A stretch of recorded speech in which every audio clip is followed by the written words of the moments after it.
Hey everyone, Dogen here. So I'm currently working on a new normal video, Japanese style video, because my hands are doing a little bit better, but it's still taking me a little bit longer than the normal. So what I'm doing with this video is the kind of office tour that I talked about in a previous post. So let's just get started. In this video, I'm going to obviously show you the tour of the room that I shoot in, and then also I'm going to show you a bunch of things that I do with software, so Alfred and keyboard Maestro and stuff like that. So we'll get into that later.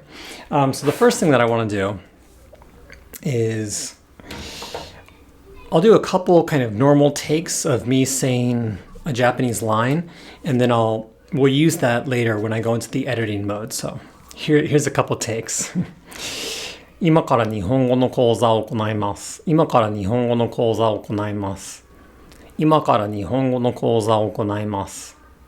And then maybe we'll do one more different kind of sentence. So, なんだろう。こんにちは、道元です。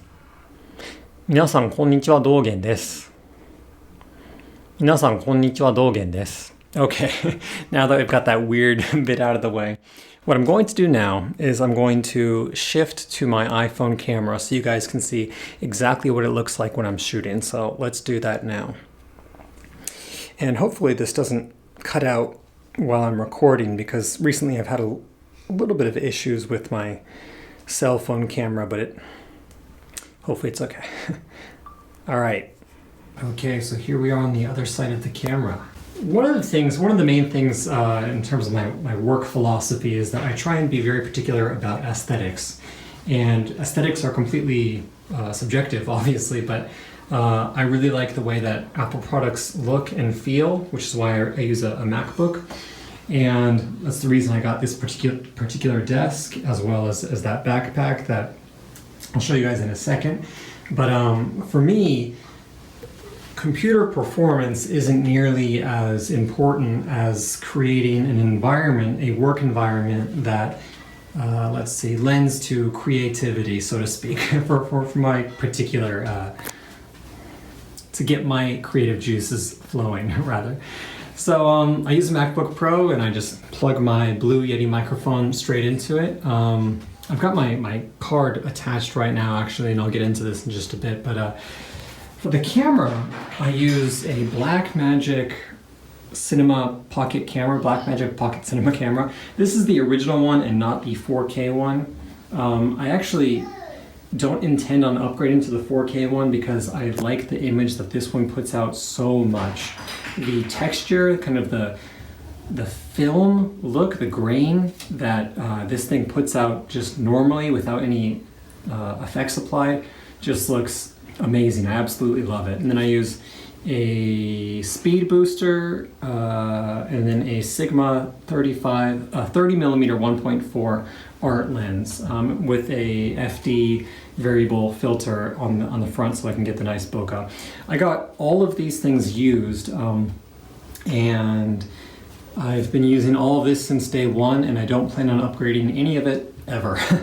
Unless it breaks. And even if this breaks, I'll get another one of these old ones rather than the new one, because 4K isn't really something that I personally think that I need. So, and I just have it on a Manfrotto tripod right here, and this is called a flapjack light. So in terms of lighting, this is a little bit complicated, but I have a ceiling light right here, and if only this is on, then it'll create harsh shadows on my face. And so I need a light coming from in front of me. And what I used to do is have a reflector that I would kind of angle and lay on my desk like that.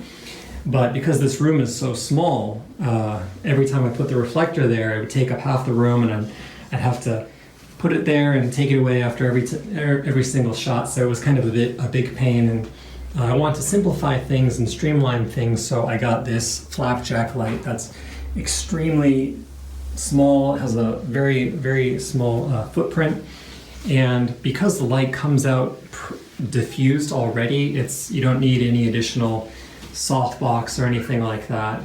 It looks great. And so this essentially will then light the wall behind me. This will light most of my face, and then Actually, the computer here will, this is an old script that I just have up here for illustrative purposes. When I shoot, I have my brightness on my computer all the way up, and this will be enough light coming out of here because of this white background to fill in the remaining light on the left side of my face. So that's the right side from your guys' perspective. But I don't want to be too redundant about the things in my office. Maybe, yeah, this is the new keyboard that I got. It's called the ErgoDox. It's split in half, so it's really ergonomic, obviously. And it's got these nice thumb clusters here, such that you can make your thumbs do more work than your fingers, which is good because I have a lot of finger pain, but not too much thumb pain. And then I just put my computer up on this rain stand right here. And maybe this is a little bit interesting, but from the get-go, from the very beginning, I've tried to apply the rule of thirds. So I'm on this third, the bookshelf is on this third, and the two bookshelves actually also split the frame into thirds horizontally as well. And I think that creates a nice kind of general composition for the shot, for all the shots. So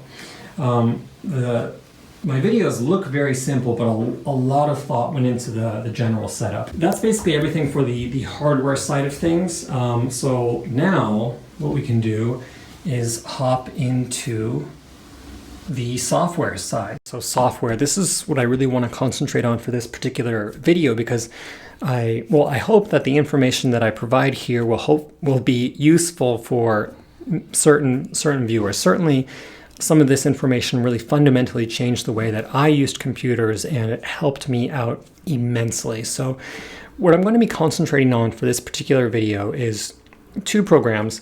One is Alfred, and then the other one is, what I'm really going to be concentrating on is this program, Keyboard Maestro. And I think that there's a similar version of this software on Windows. I believe that it's called Auto Hotkey, but don't quote me on that.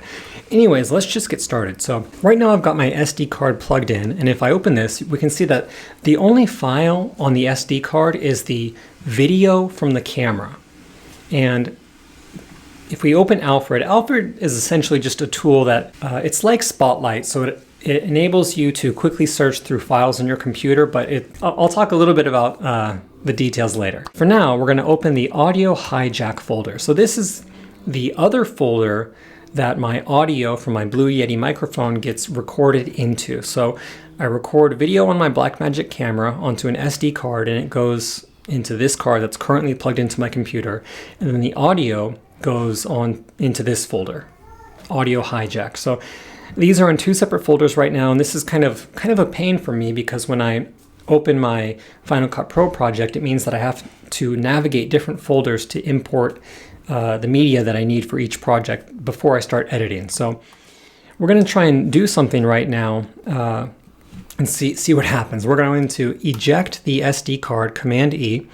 We're going to plug it back in and see what happens. So I unplugged it, and now I'm plugging it back in. So let's see what happens. I'm not going to touch anything on my computer. So it showed up.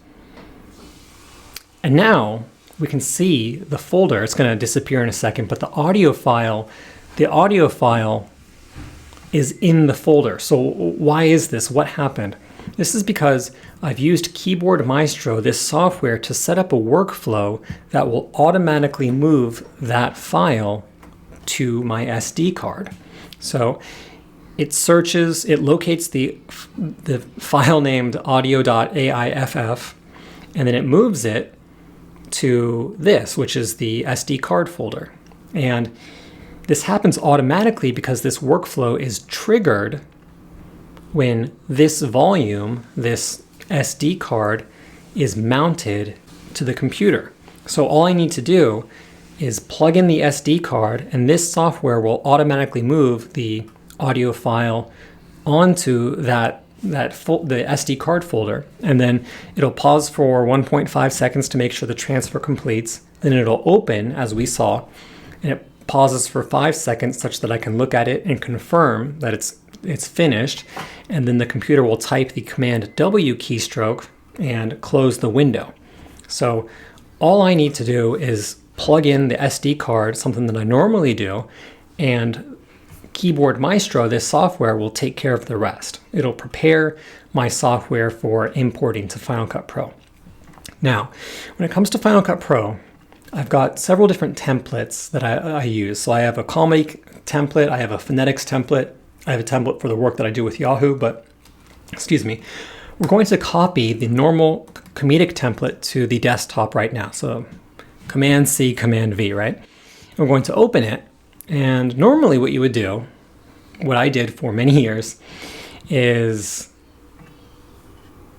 you would do things manually. What I mean by that is, so I've got my intro right here. All I need to do is change the text, and I drop in the footage right here, and I can change the titles here, and then I've got the ending credits ready to go. So again, normally you would do this manually. Command I to bring up the import menu, and then you would select this and then press this, import all. And after that happened, it would show up here, and then we would select both of those, Option Command G to synchronize the media, and then we would press OK. We're not going to do that right now because I've made a workflow to take care of all of this for me as well. So let's cancel all of this. We'll stop Final Cut Pro from importing this footage. Let me just check to make sure everything's okay. We're good to go. Now what I'm going to do is close this, delete the copy of the template that we saw earlier, and we're going to bring up Alfred, and I use Alfred to run a script that runs this workflow.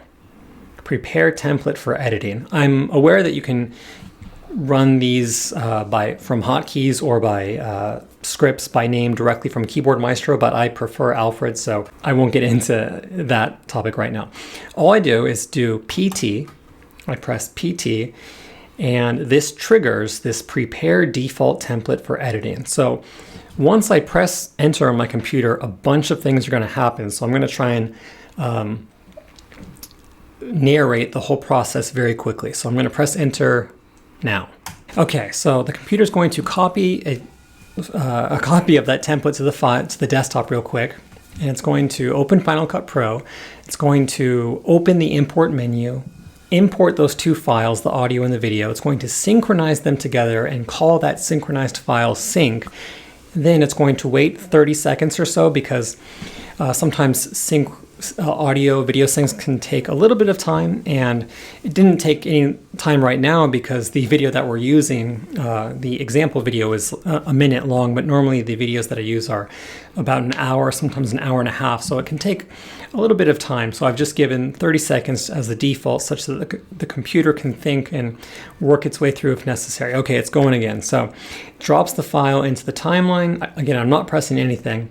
And then it goes to the beginning of that file. It shows the waveforms right here. And another cool thing that I've had it do for me is if we go up to the audio for this file and scroll down, we can see that a compressor effect, audio effect, has been applied so that the audio looks nice, or sounds nice rather, and I don't need to go in and duck the audio manually throughout the video, which is something that I used to do. So now what we're going to do, we're going to go skip forward to the bits, let's see, where I was talking in Japanese. So let's go to there right now. And then also I'm going to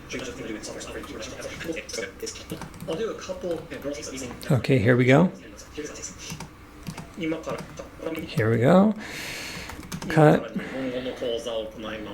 Okay, I'm going to put in another cut. Cut out that space. Go forward. I can just tell by the audio forms that I can cut this out.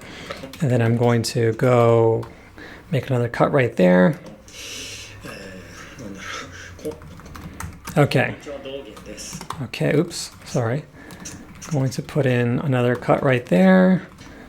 Going to cut there. Sorry, this is a little bit mundane, but bear with me. I'm going to do something kind of cool in a second. I'm going to cut that out. Okay, so this is more or less what a project is going to look like. So I'll have the 今から日本語の講座を行います file at the beginning here. And, oops, sorry. And let's just apply the color real quick so that we can see what each of these is going to look like. So I'm doing this with the mouse right now. Normally I wouldn't, but the color is being applied right now. And this is what a project would normally look like once I've cut out all of the kind of dead space between cuts. So I've got a bunch of cuts that look and feel very similar, and from those cuts I choose the best one. But for argument's sake, let's just say that this is the way that the project ended up, and that these 5 clips right here need subtitles added to them.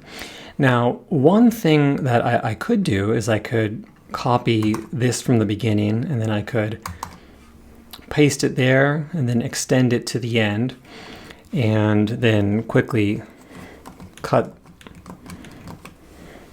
that up using keyboard shortcuts.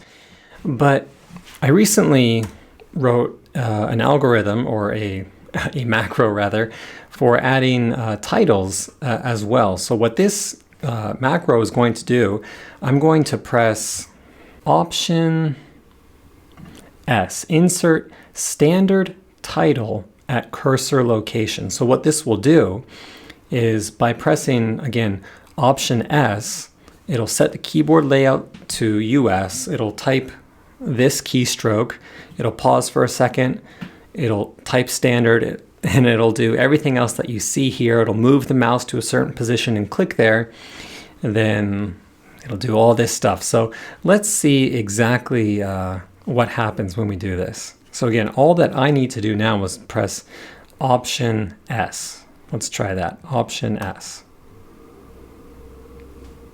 So did you see that? It opened up this menu right here, typed in standard such that that would come up. It clicked the mouse here, and then it pressed Q to drop it onto the timeline. Then it closed this window again. It shortened the clip to a reasonable length because the default clip length for a title is quite long. And then it made the ending of the clip active as well, such that I can easily make it, whatever length I need it to be, whether it's just the end of this clip or whether it's the end of this clip, or again, whatever it might be. And obviously this is a great time saver. Let's look at a couple similar workflows that I've written for my phonetics lesson. So oftentimes for phonetics, I'll do a similar thing, but the graphics that I use in my phonetics lessons, I always use larger graphics, larger text. So by pressing, let's see, insert phonetics title, so this would be Command P, or Option P rather, a similar thing happens. So let's see, Option P. So there we go. Very similar to the other one, but the title that I've created, the custom title that I've created, it's larger such that, well, again, because I always use titles that are larger in my phonetics lessons. So these are the kind of workflows, macros that I've created in Keyboard Maestro that really help me speed things up. Let's just go over a couple more. Another thing that I do all the time is, well, obviously I need to change this text, right? In this title right here, sorry. And one thing that I could do is I could use keyboard shortcuts. I could press Command 4 and it would bring the focus up here to the inspector. Then I could press Tab 1, 2, 3, 4 times, and then I could begin typing. So I could just say test, test. So again, Command 4 and then Tab 4 times.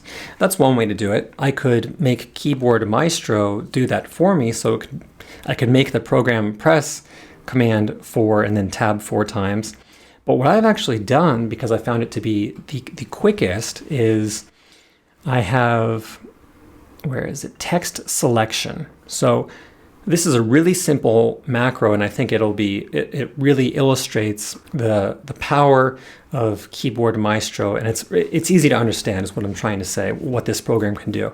So when I press this hotkey, Option T, it moves the mouse and it clicks it at this position. So what's at this position? Well, let's go. So this is the position. You see my mouse is moving? So at 1082 and 54 down, that's this location right here. So if we go there and then we go over to Final Cut Pro, yes, this is exactly where the button for the text inspector is. So first, Keyboard Maestro will do that. Then immediately after it does that,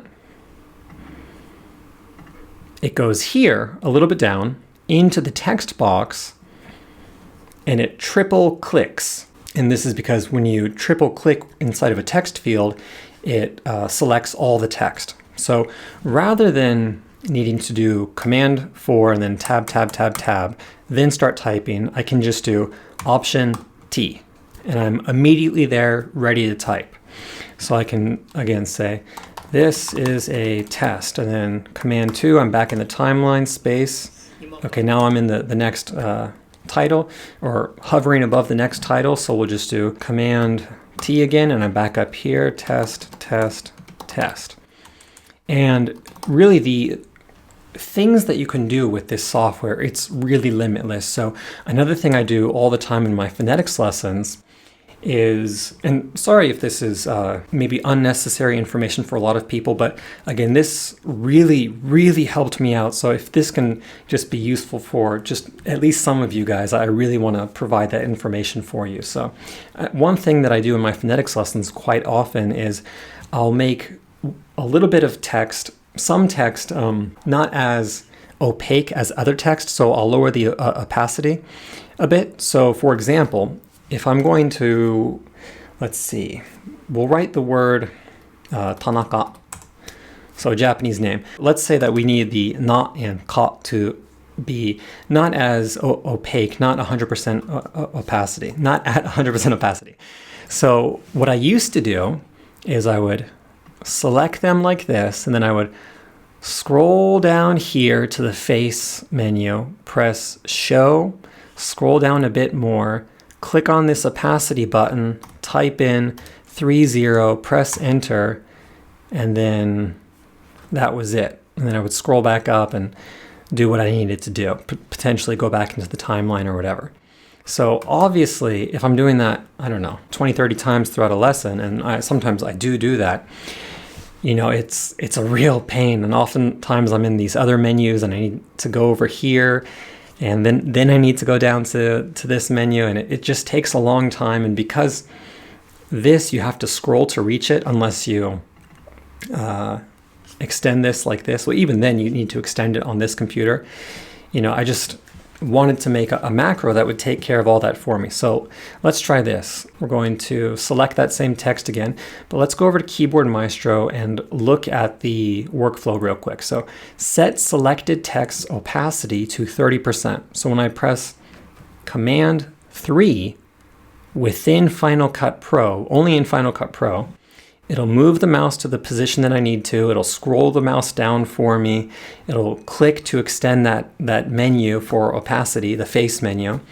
And then it'll move the menu. It'll scroll down a bit again. It'll click directly on the number. It'll pause for just a bit. It'll type in 30. Then it'll press enter. It'll move out of that box. Then it'll scroll back up to the beginning so that we're right back at that text box. So let's see what that looks like. Again, all I have to do is press Command 3 and it'll do all of that for me. So let's try that right now. Command 3. Awesome. And so sometimes maybe I made a mistake and I want to return all of that back to 100%. So I'm going to do Command A, select all text, and then I'm going to do this workflow. So set selected text opacity to 100%.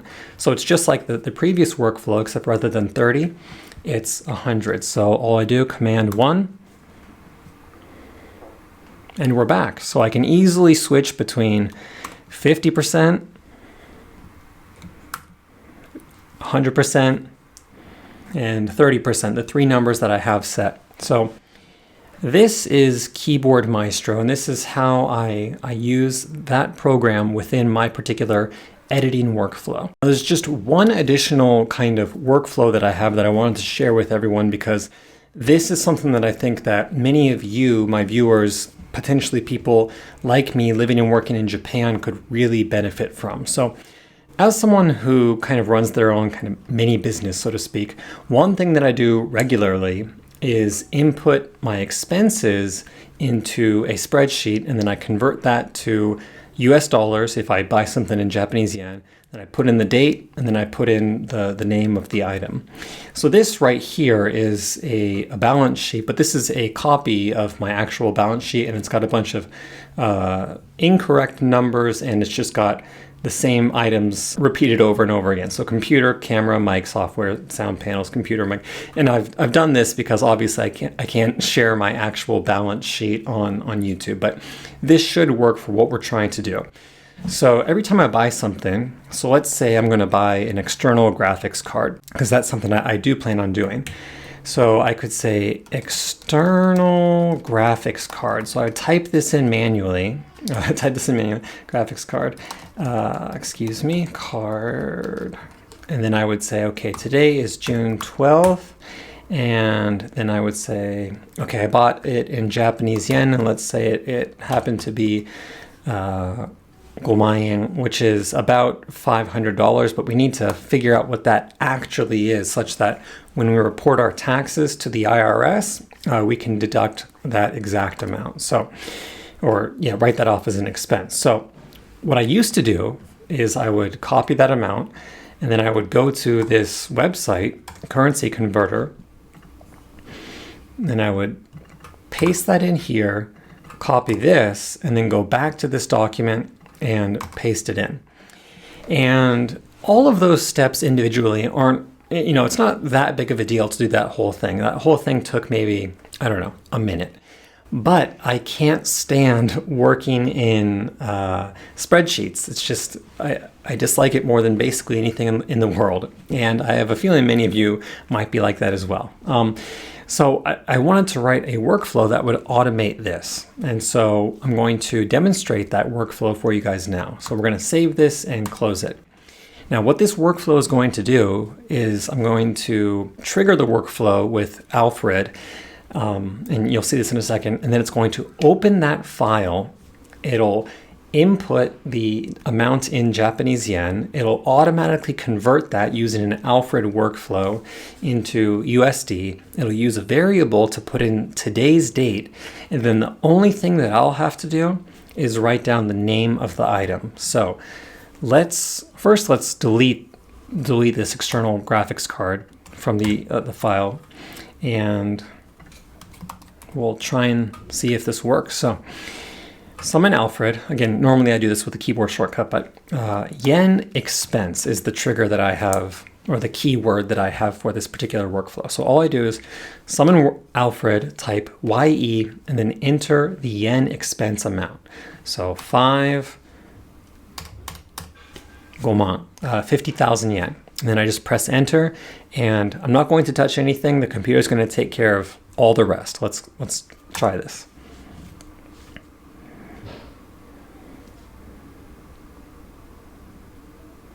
So it opened Alfred and it put everything in. So all I need to do now is eGPU, done. So let's do that one more time just to see exactly what happened. Let's say that I bought, a charger for my phone. So I would do same thing, summon Alfred, yen expense, and the charger for my phone was, 5,000 yen. I'm going to press enter. That's going to open the file. It'll move the mouse to a good location such that it doesn't press anything. It'll put in the 5,000, then it'll switch it to USD, put in today's date, and it'll move me over to the name of the item, the column for the name of the item. And all I need to do is do phone, charger, and I'm done. And yeah, so that's just another example of the kind of workflow macro that I've created using combinations of Alfred and Keyboard Maestro. This software was a complete game changer. It took workflows and things that would take me 5 minutes, 3 minutes, 10 minutes, 1 minute, and all these various tasks that would take little bits of time, and it would bring them down to seconds. And I talked about Juji Mufu previously, and he said, when you learn keyboard shortcuts, and I think that this applies to macros even more, it's not so much about the seconds of time that you save. It's about the stress that you save from having to manually do things. So it doesn't take me that long to put in these various expenses, or to move the mouse around in Final Cut Pro as we did earlier, or to set up a project, or to move the SD card or the audio file to the SD card file. But when I don't even need to worry about it, that's what really helps, because there's no stress of doing all these tiny little tasks throughout the day. All of those are gone, and that allows me to concentrate on what I really need to do, which is creative work, writing. And Keyboard Maestro has allowed me to do that more than any other software that I've ever come across. So I highly encourage anyone to look up Keyboard Maestro on Mac or AutoHotkey on Windows, because if you just learn a little bit about how this software works, it can completely change the way that you use a computer in a very, very good way. And incidentally, a guy named Mac Sparky, I believe, recently released a 4-hour course on how to use Keyboard Maestro effectively, because I understand that for some people this can be a little bit daunting when you just look at it without any introduction to the software, but it's actually very straightforward. So you can learn all of that from that course, and I highly recommend that you guys do so if you're interested in learning how to use this. So I'm going to end the video here. Thank you guys so much for your support, and I'll talk to you all again soon. All right, bye.